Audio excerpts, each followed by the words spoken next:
ஒரு பாழடைந்த இடத்தில் எலிகள் கூட்டமாக வசித்து வந்தன. அந்த இடத்தில் எலிகள் அல்லது வேறு விலங்குகளின் நடமாட்டம் கிடையாது. அதனால் எலிகள் எவ்வித பயமும் கஷ்டமும் இன்றி சுகமாக வாழ்ந்து வந்தன. அந்த இடத்திற்கு கொஞ்ச தூரத்தில் யானை கூட்டம் வசித்து வந்தது. அந்த பகுதியில் இருந்த நீர்நிலைகள் எல்லாம் வற்றி போய்விடவே யானைகள் நீரின்றி தவித்தன. வேறு இடத்திற்கு குடிபுக திட்டமிட்டன. அதன்படி யானை தலைவன் தன் கூட்டத்தாரை அழைத்து கொண்டு பயணமாகியது. அப்போது எலிகள் வசித்து வந்த இடத்தின் அருகில் ஓர் ஏரி இருப்பதை கண்டன. யானைகள் ஆவலுடன் ஏரிக்கு சென்று நீரை அருந்தின. அந்த யானைகள் சென்றபோது அங்கு வசித்து வந்த எலிகளில் அநேகம் யானைகளின் கால்களில் சிக்கி துடிதுடித்து இறந்து போயின. யானைகள் நீர் அருந்திவிட்டு திரும்பும்போது அவ்வாறு இன்னும் சில எலிகளும் பலியாயின. இதுவரை சுகமாக வாழ்ந்து வந்த எலிகளுக்கு இது சோதனையாகிவிட்டது. இந்த யானைகள் ஒருமுறை வந்து போனதற்கே இத்தனை எலிகள் பலியாயிற்றே. இவை தினம் தினம் வந்து போனால் தன் இனம் அழிந்து விடுமே என்று மற்ற எலிகளெல்லாம் வேதனையுற்றன. இவை இதற்கு என்ன செய்யலாம் என்று ஆலோசனை செய்தன. எலி தலைவன் மற்ற எலிகளிடம் தன் இனத்தாரின் அழிவை பற்றி வெளியிட்டது. மற்ற எலிகள் தலைவனின் யோசனைப்படி செய்வதில் எங்களுக்கு எந்தவித ஆட்சேபனையும் இல்லை என்று ஏக மனதாக சொல்லின. எலி தலைவன் தங்களின் குறைகளை யானை தலைவனிடம் முறையிட்டு போக்கிக் கொள்ளலாம் என்று சொல்லியது. மற்ற எலிகளும் ஆமோதிக்க தலைவன் மற்ற எலிகளையும் அழைத்து கொண்டு யானைகள் இருக்குமிடத்திற்கு சென்றது. எலிகள் தம்மை நோக்கி கூட்டமாக வருவதைக் கண்ட யானைகள் வியப்புற்றன. எலி தலைவன் யானை தலைவன் முன் சென்று, யானையாரே, நீங்கள் எங்களை விட எத்தனையோ மடங்கு உருவில் பெரியவர்கள்.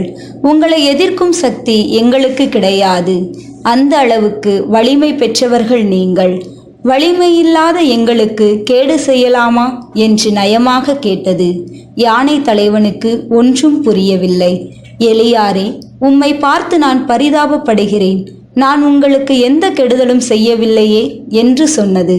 அதை கேட்டு எலி தலைவன், உங்களுக்கு தெரியாதுதான், இவ்வளவு காலம் இல்லாமல் புதிதாக நாங்கள் வசித்து வரும் ஏரிக்கு நீர் அருந்த நீங்கள் வந்து போனீர்கள். அப்போது உங்களின் காலடியில் சிக்கி எத்தனையோ எலிகள் நசுங்கியும் இறந்து போய்விட்டன என்று முறையிட்டது. இதை கேட்டதும் யானை தலைவனுக்கு அதிர்ச்சியாக இருந்தது. என்ன அநியாயம்! நாங்கள் வந்து போனதால் உங்கள் இனத்தாருக்கு இத்தனை சேதமா? இது எங்களுக்கு உண்மையிலேயே தெரியாது.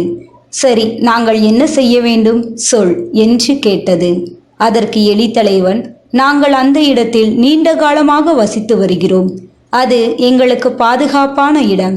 நீங்கள் அந்த பக்கமாக நீர் அருந்த வர வேண்டாம் என்று கேட்டுக்கொள்ளவே வந்தோம் என்று பயத்துடன் தன் எண்ணத்தை வெளிப்படுத்தியது. யானை தலைவன், ஏன் நீ பயப்படுகிறாய்? மற்ற உயிர்களுக்கு தீங்கு உண்டாகுமாறு நாங்கள் நடக்க மாட்டோம். நீங்கள் தைரியமாக போங்கள். நீங்கள் இருக்கும் பக்கமே நாங்கள் வரமாட்டோம். நீங்கள் சுகமாக வாழுங்கள் என்று உறுதியுடன் கூறியது. இதை கேட்டு எலி தலைவன், உங்கள் உருவத்தைப் போலவே உள்ளமும் உயர்ந்ததாகவே இருக்கிறது. சின்ன மிருகம் என்று ஏளனம் செய்யாமல் இரக்கம் காட்டினீர்களே, இந்த நன்றியை நாங்கள் மறக்க மாட்டோம். பிரதி உபகாரமாக எந்த சமயத்திலும் உங்களுக்காக உயிர்விடவும் தயங்க மாட்டோம் என்று சொல்லிவிட்டு விடை பெற்றது. அதற்கு மேல் யானைகள் வேறு நீர்நிலையை பார்த்து கொண்டன. எலிகளும் எந்தவித தொந்தரவும் இன்றி வாழ்ந்து வந்தன.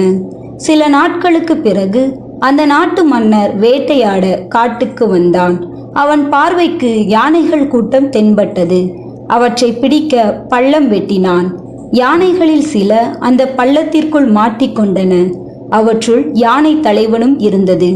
காவலாளிகள் யானைகளை வெளியில் எடுத்து கால்களை கயிறுகளால் பிணைத்து அங்குள்ள மரத்தில் கட்டியிருந்தனர்.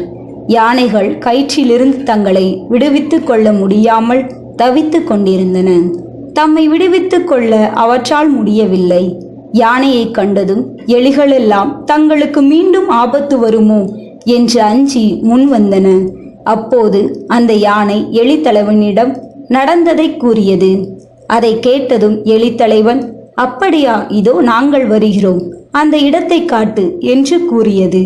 யானை முன்னால் செல்ல எல்லா எலிகளும் கூட்டமாக அதன் பின் சென்று எலிகள் எல்லாம் ஒவ்வொரு பக்கமாக இருந்து தம்முடைய கூரிய பற்களால் கயிற்றை துண்டித்தன.